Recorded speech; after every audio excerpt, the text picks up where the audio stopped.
Hello everyone, welcome back to my channel. This is the second episode of Chats, Curls, and Sanity. If you're new here, my name is Alex, and if you're not new here, welcome back.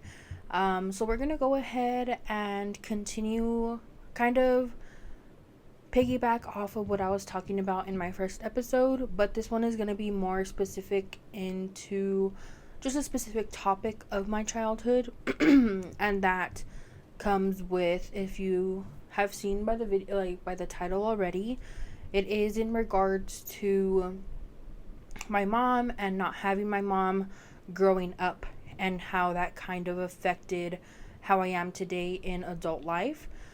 So with that being said, we'll go ahead and start the episode. So like I said in my previous video, I am one of either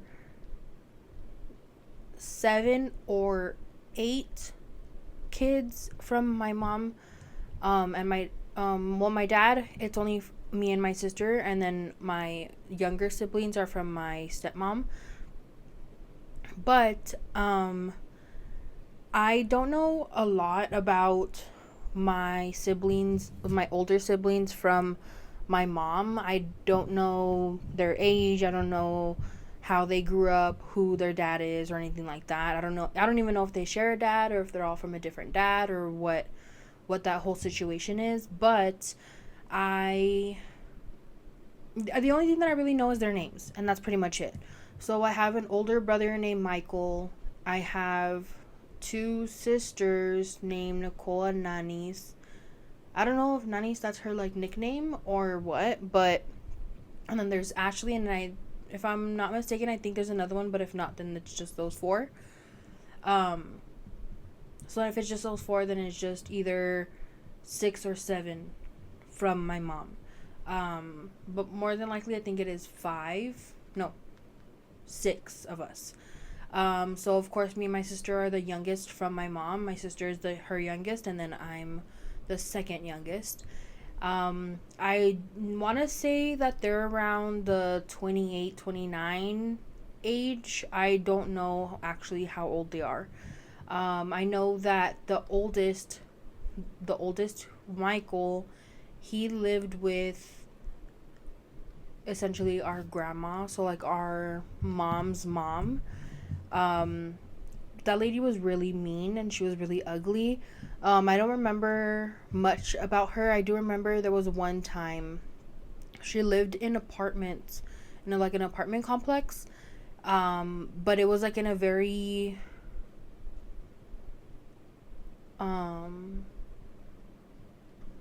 just like a lower class side of town, I guess you can say, or a certain area of town. But I remember there was one time where she just scared me in general. She's just a very scary lady, and just she did not have like a motherly instinct in like with her, like within herself. I just genuinely did not feel that coming from her. But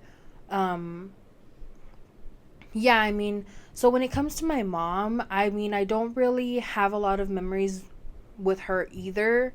Like I said, I think the last time that I saw her was maybe when I was like 5 to 7, in that kind of age gap, in that age range. I and most of the memories that I have with my mom, they're not good ones.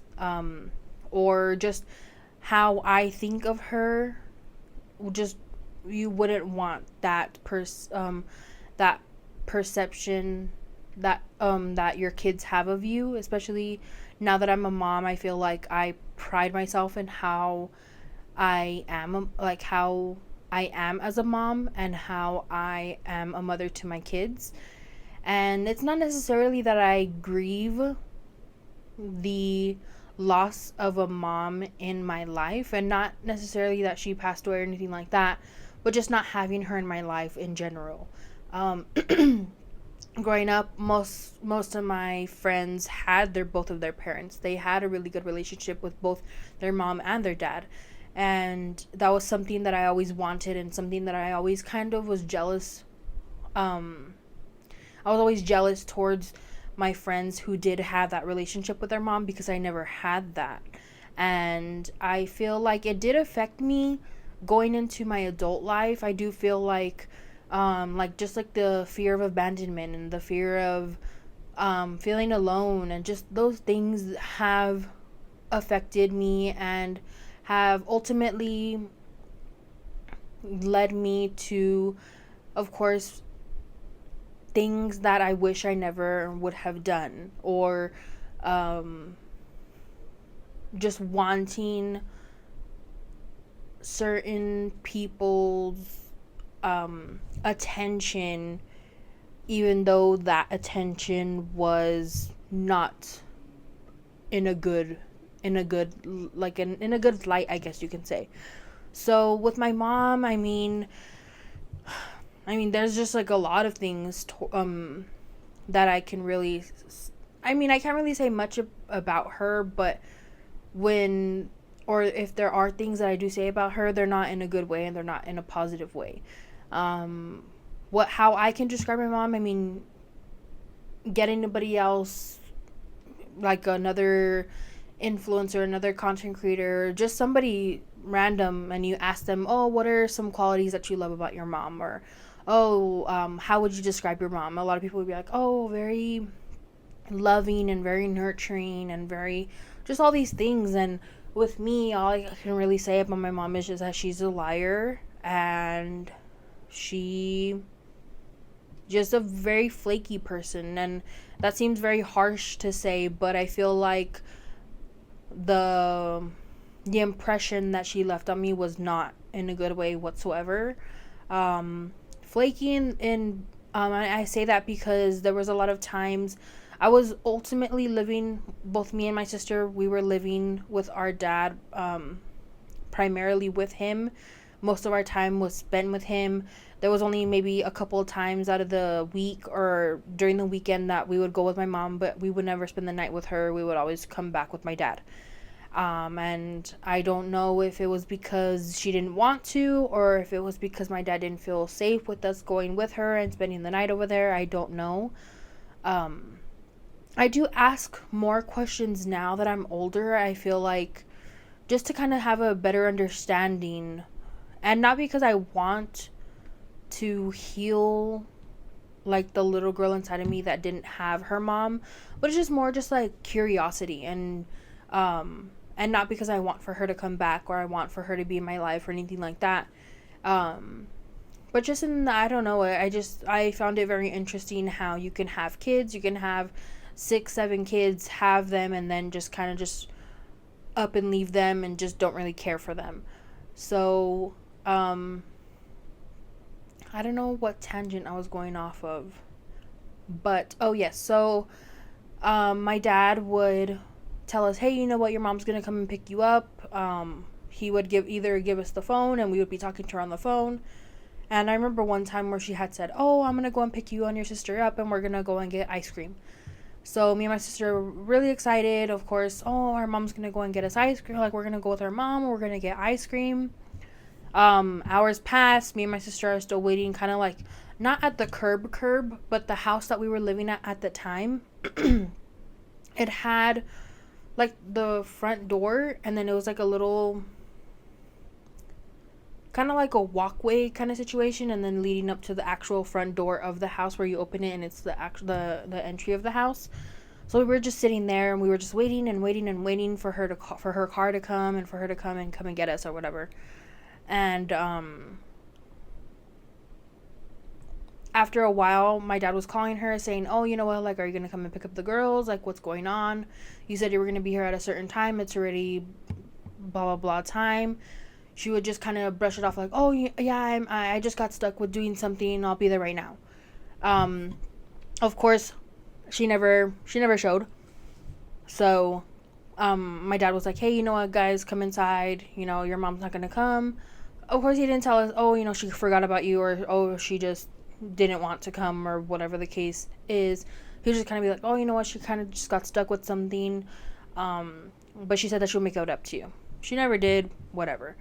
And then just in the sense of when I say that she was a liar, I really do believe that she was like a compulsive liar.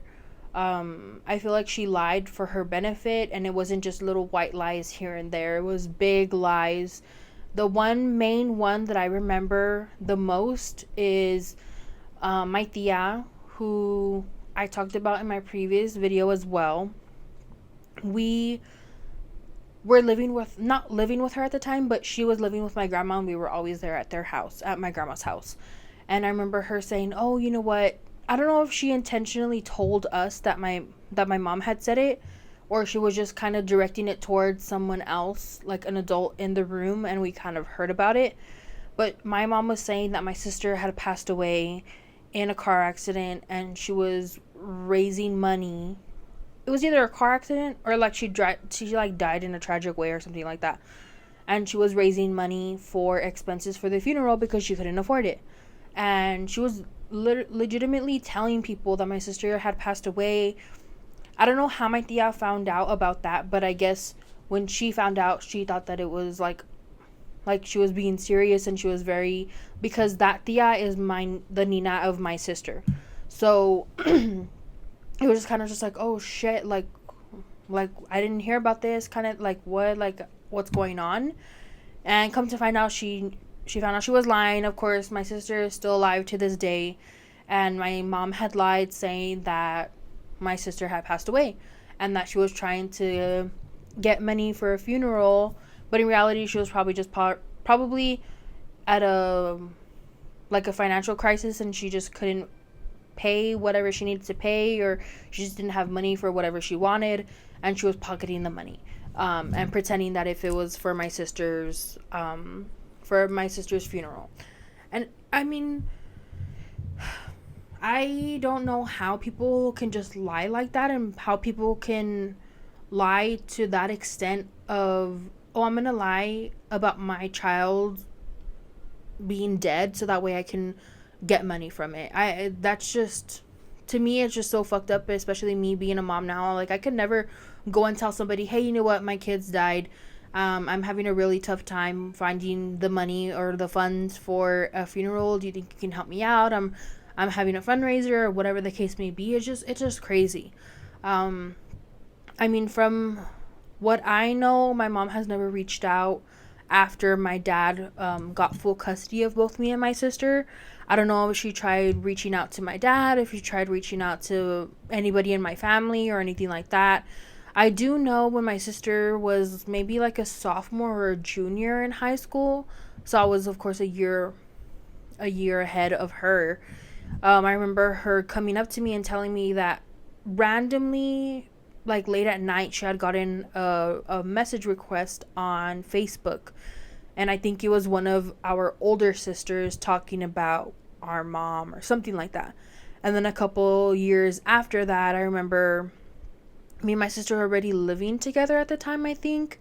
And I think it was, so I want to say from there, I think it was maybe like 3 or 4 years after that, she had gotten an actual message request from our mom on Facebook, and saying whatever she said. I don't know if my sister kept it or if she just deleted it. I know she didn't respond to it, but it was just crazy how, oh, after all these years, you're gonna go ahead and try to message your daughter on Facebook and try to rekindle the relationship. It's just weird to me. I don't know how people can just do that, how they can just not be in your life one day for your whole childhood, and then all of a sudden you're grown up and they want to talk to you. I don't know. It's just kind of weird to me. But yeah, and other than that, I mean, I'll get to a core memory right now, but leading up to that, the main things that I remember about my mom is her taste of music, and it's just 2 bands in general that I remember from her. And then another thing. So with the whole band thing, I remember she was living at in a basement type situation. I don't know exactly. I know it was near here where my grandma lives, and then, well, of course, I live by my grandma's house now. So it was kind of like in this general area. She used to live there, and she would put the TV on and she would play music videos. And I remember two specific bands, Backstreet Boys and Linkin Park. So the one Linkin Park music video was In the End, and the music video is just like the main singer walking like on a rocky mountain type situation. I don't know if you've ever watched that video. And then the second one was the Backstreet Boys, and it was the I Want It That Way music video. I don't know if you've ever seen that one either, but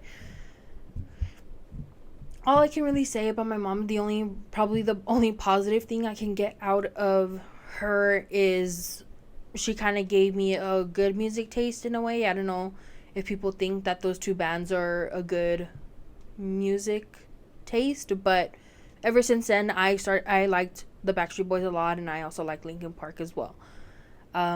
And then the only thing, I do not remember what my mom looks like. I could probably pass her in public and I wouldn't even know it was her. I can be at Walmart passing by her by the fucking grapes and I wouldn't even know where or who she is. I don't remember anything, not her voice, not how nothing at all. And the one thing I do remember from her is her laugh. It was kind of like a nasally kind of laugh, like something, I don't know, that I think that's just like the one thing that stuck with me. I feel like if I were to hear her laugh, then maybe I could be like, oh, that sounds kind of like my mom, but I don't know. So that's pretty much all the memories that I have when it comes to my mom. Like I said, most of them are really negative or just not good memories that I feel like a mom would want their kid to have of them. But so going to the core memory, and it's not even a core memory, like a joy memory, like a fucking Inside Out joy yellow core memory. It's like purple, pretty much purple fucking core memory. So my mom had a gray little 4-door car. And I remember she was driving, and then me and my sister were in the backseat. My sister was sleeping. I want to say we were maybe like 3 and 4 or 4 and 5, somewhere around that age. But I remember my mom, for whatever reason, she told us to stay in the car, and she left us in the car, and she went to go and do whatever she was doing. I don't know what she was doing, but I know she went into a building. And the windows were like slightly rolled down. She didn't leave the car on, by the way. And I remember looking to the side, and I guess in that area, it was a pretty like bad neighborhood, I guess you can say, that we were in. And there was a homeless man, and the homeless man came up to the car. He was like struggling to like open the door, but he opened it, and then he was like reaching for me and trying to like grab me, and he was trying to take me. And I was like screaming, and I was like, stop, like no, whatever. I can't exactly remember what I was screaming, but obviously I'm sure I was screaming for help. And he had a screwdriver in his hand, I remember.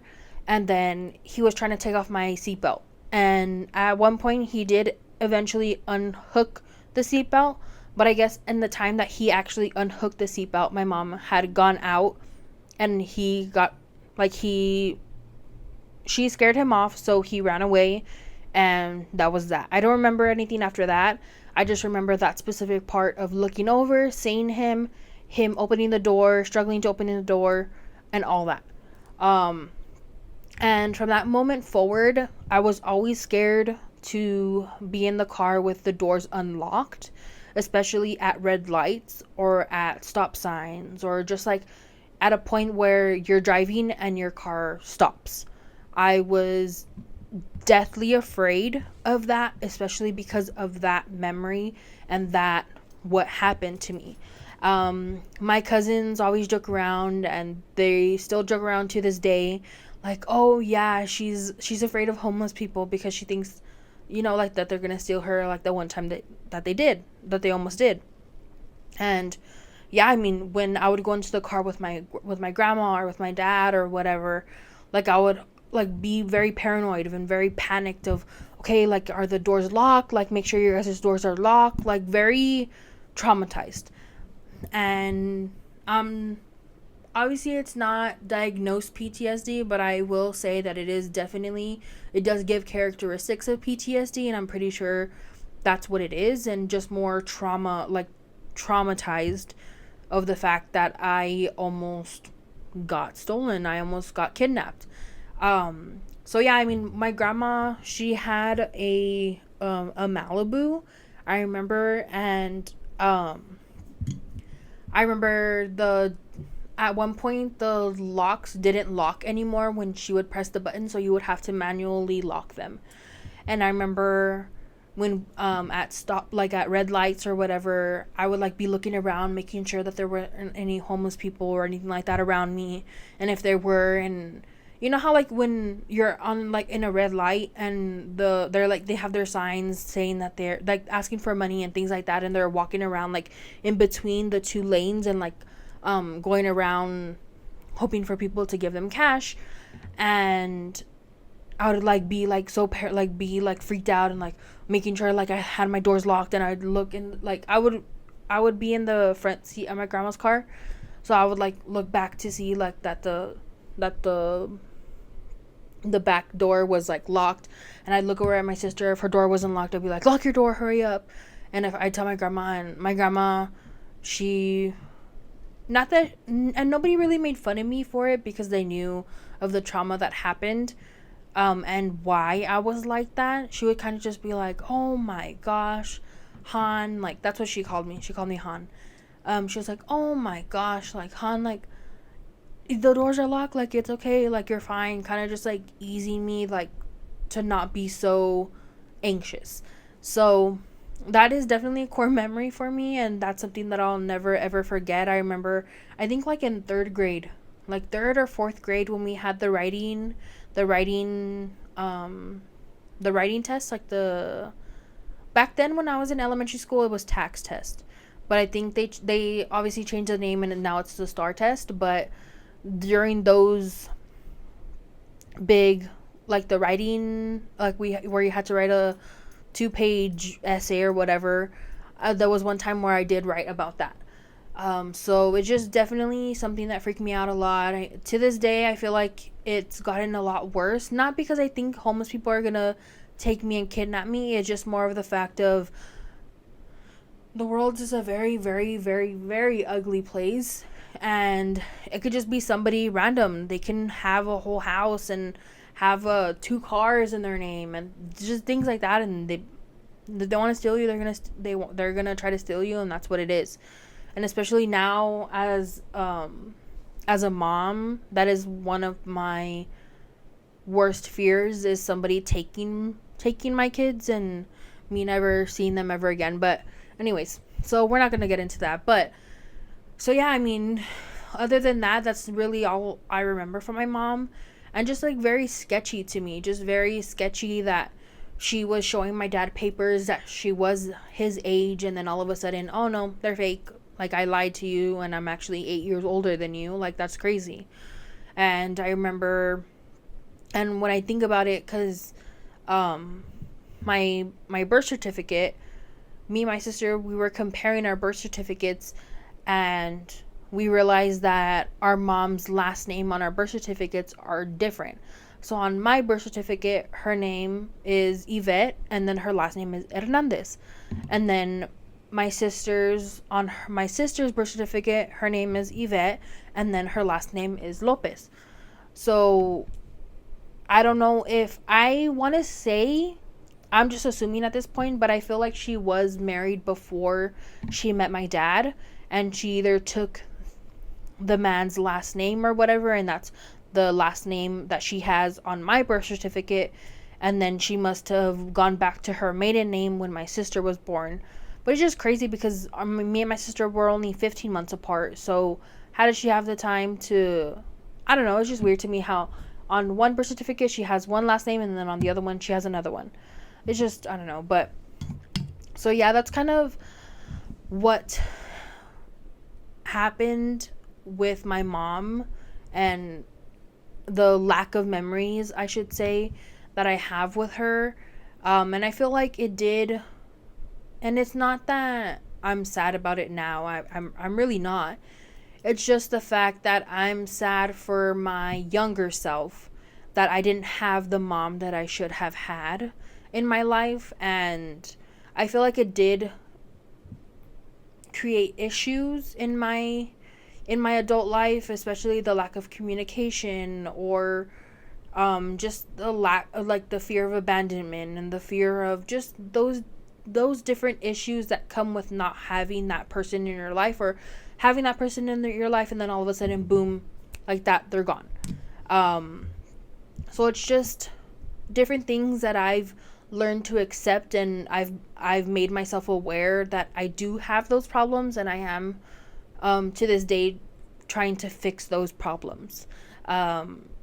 So yeah, and I feel like, once I became a mom, my whole mindset changed. And it's crazy to think how having a child completely changes your aspect of life, and it completely changes your way of thinking. And your sole purpose in your life at that moment now is for your kids, and taking care of your kids, and being there for them for the rest of their life, and especially now, when they're so young, and when they're little. So when I was growing up, I did have a really bad attitude. Most of the time, I didn't talk to anybody in my family other than some cousins that I did grow close with, when we were younger. And I'm going into I would say my attitude got a lot worse going into my, like, teenage years. I didn't want to listen to anybody. I felt like you couldn't tell me anything, and that was that. My dad and I, we butted heads like crazy growing up, and it was just, I feel like those behavior outbreaks and those outlashes definitely were due to the fact that I didn't have my mom. Oh, well, at least that's what I think. I'm not 100% sure if that's what it is, but I feel like that is a very big part as to how that's a big part of why I was how I was. Why I was why I whatever, however you say that. But it's just, I mean, so growing up, I was very close with 5 of my cousins. So it was my sister, myself, and then the 3 J's, which are CJ, AJ, and Brandon. Brandon used to go by BJ, but obviously he didn't want to go by BJ for obvious reasons. So it was them 3, and they are the kids of my Nina. And then the kids of my sister's Nina, which is my tia, are Albert and Anthony. And we did grow up very, very close, because us 5, which is the J's and my sister and myself, we were always at my grandma's house growing up. We were always there whenever we had whenever we had breaks, for example. Breaks at school, we were always at my grandma's. Whenever Fridays and the weekend hit, we were at my grandma's. Summer break, my grandma's. It was just, we were always there with my grandma and my grandpa. And Albert and Anthony lived with my grandma and my grandpa when we were growing up. So of course we also got close with them as well. And I feel like that sort of like family relationships, that is kind of how I stuck close with my family, was because of them, along with their parents, and then being with my grandma all the time and my grandpa all the time. And that's what I wanted for my kids. Once going to the whole me having an attitude and me being bitchy when I was in my teenage years, whenever there was parties at my house, I did not go outside of outside of my room, not once. The only time I would ever go out was just to go get something to eat, come back. If I wanted something to drink, come back. And I was just there in my room, either doing homework or just there, or being on, like, watching YouTube or watching this or watching that or whatever it was that I was watching. And the only interaction that I had was my grandma was going into my room, and she went and talked to me, and we were talking there for a little bit before she left, and she would say bye to me. And the same thing with my tia. She would come in, say hi, talk to me for a little bit, and they would leave. But that is something that I do regret now that my grandma isn't here, that I wish I wasn't like that. And even though I didn't like anybody else, or I just didn't care for anybody else, just go and sit with her, talk with her, whatever the case may be. But I mean, so once I became a mom, I didn't want that seclusion, and I didn't want that seclusion to negatively affect my kids and them end up being like that, of them not wanting to be around the family and just wanting to be in their room and just wanting to, oh, I'm just gonna go on the computer and watch YouTube, or I'm just gonna go and watch shows, or whatever it is. And I want them to be close to both of the sides of the family. I want them to be close to my side of the family along with my boyfriend's side of the family. I think the family dynamic is very important for just development, and just having those connections at such a young age is very crucial to how somebody grows up. And so that way they don't have those issues how I do, of having the anxiety, and having the social anxiety, and having the timidness and the shyness, and just all those things and all those components that I struggle with on a day-to-day basis. I wouldn't want for my kids to struggle with that, or at least try to make it easier for them in that sense. And so with my family, there are kind of three sort of age groups when it comes to the cousins. So there is a younger cousin, there's an older cousin group, I'm sorry, and they're, I want to say, maybe 10 years older than I am. So there's a big jump of age from there. And then the middle group, which is the one that I'm in, that one, I think right now the oldest one is my cousin CJ, and he is 28. So from 28 down to, I want to say, 17 is that age range. So from in that middle group is my cousin. So my cousin CJ, he has, so from, okay, let me reword that. So in that age group, there's only two of us that have kids, which is myself and my cousin. And since we grew up very close with one another, we had always told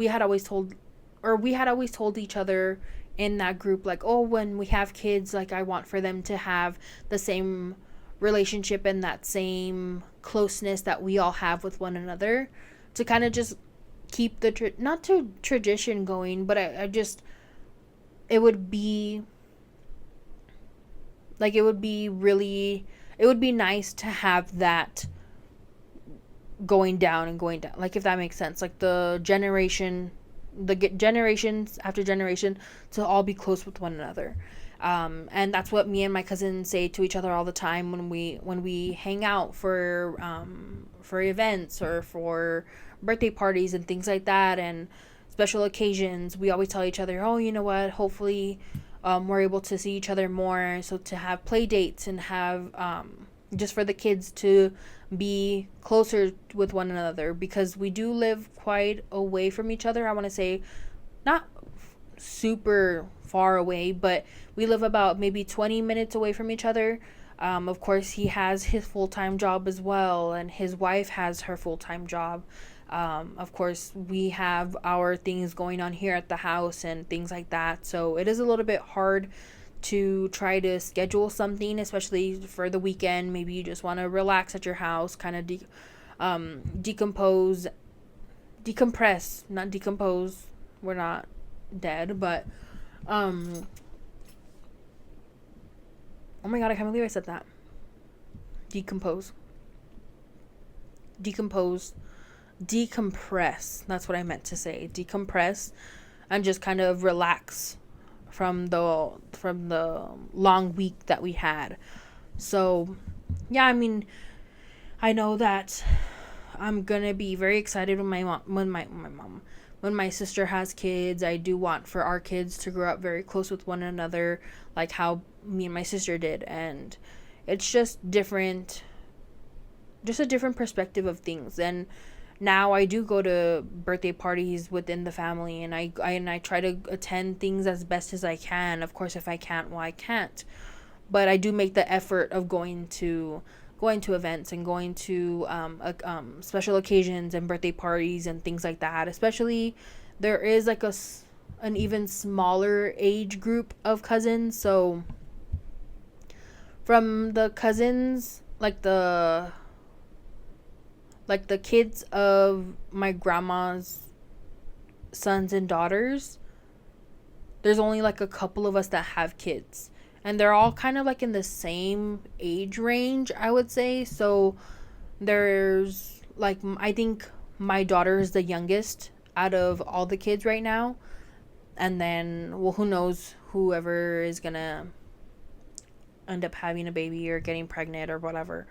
But it's just that whole family dynamic that I want for my kids, and that I hope that continues to grow, and it continues to still be something. Even though I know that the foundation of my family was my grandma, and she's not here anymore, so I don't want for that to stop the chances of the family still surviving. Um, so yeah, I mean, it's just all those things, and just all those components to it that hopefully I'm able to grasp, and I'm hopefully able to hold on to for my kids and for their kids and the next kids after that, and just all those things. But so with that being said, that was pretty much all I was going to talk about in regards to like my mom and like the issues and all that stuff. But definitely I want to be adding some of these clips onto on my TikTok, so that way I can kind of push out this content onto there. Hopefully bring some people from TikTok over here to watch my stuff and watch my things these past 2 days. So yesterday, Saturday, and Friday, I ended up piercing my own ears. I already had the 3 lobe at the bottom, and then I had my helix on this side, and then I just had the 3 over here. I wanted to add something. I wanted to add some pizzazz. I've been itching for tattoos and piercings right now, so I kind of just went with the piercings for now, because I'm still trying to find an artist, like a tattoo artist, that I trust enough to touch up some tattoos that I have, to kind of fix some that I have, and to just add on some new tattoos that I've been wanting. But I ended up doing the 2, they're called like the constellation piercings, and I didn't do a specific constellation. I kind of just rolled with it, and I just did 2 extra. So there's 5 now on my lobe. There's 1 right here, and then on this side I just did the 2 on top, so the 5 on the lobe. But I feel like this one is definitely missing something around here in this area, so I'll probably add another maybe 2 piercings on this side. And then on this side I do want to add my tragus, which I have had before, and my conch as well. I also had that one, but those closed when I went to the hospital to have my son. They told me I had to remove all my jewelry, so I had to remove everything, and I didn't think to put it back on. I was just completely went to the back of my mind. But I do want to add the tragus and conch. It's just more of, I didn't have enough jewelry for the piercings, so I had to order more, or I'm gonna have to order more, so that way I can go ahead, because I still have like a lot of the what is it called, the piercing needles still. So stay tuned for that on my TikTok. You guys can watch. I did a 2-part series, so the first TikTok that I posted, I just did this side over here minus this one, And then yesterday I ended up doing this one along with the other two on this side. So it definitely calmed the itch for now, I guess you can say. I do want to, I think the first tattoo that I want to do is to touch up my hand. I the I guess the session was too long. I mean, it was only 3 hours, but it is a very sensitive area of the body, so it swelled up like a lot. So I don't think the ink, once it swelled up, the ink wasn't really catching to my skin anymore. So it definitely, it faded a lot. I think it ended up fading like 2 weeks after I got it. So that was really disappointing, and it wasn't finished at all. So I still have to go in and I have to finish it up. But I'm trying to find a tattoo artist in the area. The girl that did this one on my arm, I don't know if you can see it. If not, I'll have to like look back to see if you're able to see it. If not, I'll post a picture of it on the screen for you guys to see. The girl that did this tattoo, I did really, really love her. I discovered her. My cousin's girlfriend had gotten a tattoo done by her, and I liked her work, so I went ahead and I booked with her. We did like a tattoo party thing in remembrance for my grandma. We all got tattoos. So, but then she ended up moving like 8 or 9 hours away. She's still in Texas, but she moved. So I was like, fuck, like, I don't know anybody else. And so, yeah. Also, if you can hear my dog like crying in the background, there's like a doggy gate that she can't jump over because she's not allowed like on this area of the house. So she's crying. But I want a full sleeve on this side and then probably a half sleeve, but I'll more than likely it'll be a full sleeve on this side. I do want some leg tattoos as well. I want to start on something on my back. I do have a red dragon on my back, but I feel like it's very basic now. When I first got it, it wasn't something very big or anything like that. But then a lot of people started getting on, like, it started becoming a trend. So I want to add on to it to make it more unique and make it more custom than just a regular, oh, I got it because everybody else was getting it or whatever. So I think my back tattoo, I think I got it, I want to say like 7 years ago or so, like 7 or 8 years ago. I think I got it when I was like 19, I think. So yeah, I definitely want more tattoos. That is definitely in the future for sure. Definitely my piercings on my ear. Since I already know how to do it myself, might as well just do it myself, and I'll just do it at home. Save that extra money. But yeah, I don't know how long I've been recording for, but I can't even see right now. But I think that was all I was going to talk about. Definitely little by little I'll start with the little stirring of the pot and kind of just speaking on what I've been wanting to speak about for so long. I know a lot of people are not going to like it, but I mean, if you don't like it, too bad. I mean, and I don't mean it in like in a bad way either. It's just that I'm just trying to speak on my truth and what it happened to me and what I've experienced in life. And if it includes other people, it includes other people. And if people get hurt by it, or people get, and it's not that my intention is to hurt people, or my intention is to, oh, ha ha ha ha, like the whole world's gonna know what I said or what you did or whatever. It has nothing to do with that. It's just more the fact of me wanting to express everything that I couldn't at a younger age, and speaking on just different things that I feel like other people may relate to. and things that I know that I don't know how to word it, and I don't know how to say it without making it seem like if I'm doing it to intentionally hurt somebody. But if people are involved, they're involved, and if you're at fault, you're at fault, and that's just what it is.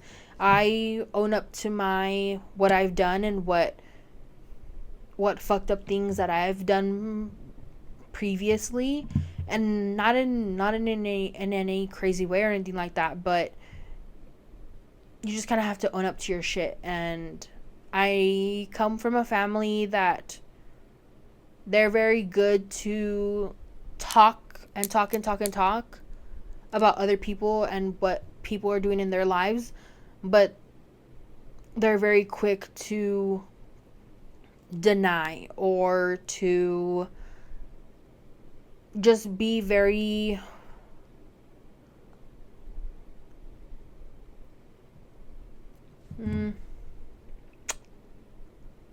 I guess they're just very quick to talk, but when it's vice versa, they don't like it. But it's just like, you were just talking about so and so, but you were actually talking shit, and they were saying something that's actually true, and you're butthurt about it. How does that make any sense? So it's definitely gonna stir the pot a little bit in my family, I'm not gonna lie. Especially, that's the family that I come from, and that's the family that my family, they do have big mouths. If you tell somebody, oh, please don't tell anybody, I'm confiding in you, please don't say anything, I'm trusting you enough to tell you this without, and know that you won't go and tell anybody, they'll tell you to your face, oh, I'll never tell anybody, oh, you know what, this stays between us. And then 2 days later, you find out that they definitely did tell somebody, because the person that they might have told goes up to you and they go up to you and they're like, hey, you know what, I heard this, and this. And you kind of get taken aback, like, oh, what the fuck, like, I didn't tell you that, and I know I didn't tell anybody else except for this person, so I know that other person opened their mouth. So it's just different things like that, and it sucks because unfortunately I don't have anybody in my family that I know I can fully trust enough to, I know I'm going to go and tell them something, and I know that they're not going to open their mouths to somebody else except for one person. And you already know who you are because we talked about this previously. And so it sucks. And it sucks that you can't have that person. And the only really person that I can really genuinely say that I can go and tell them something and them not say anything and not a word is my boyfriend. Because who is he going to go and tell? Like, it's not like he's going to go to my family and go and tell them.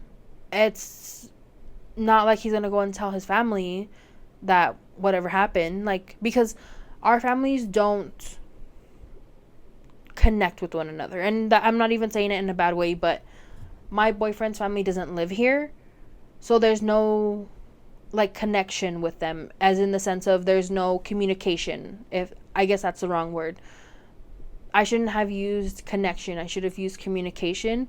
So it's not like, oh, he's gonna go and tell his mom and then his mom's gonna go and tell my tia or something like that.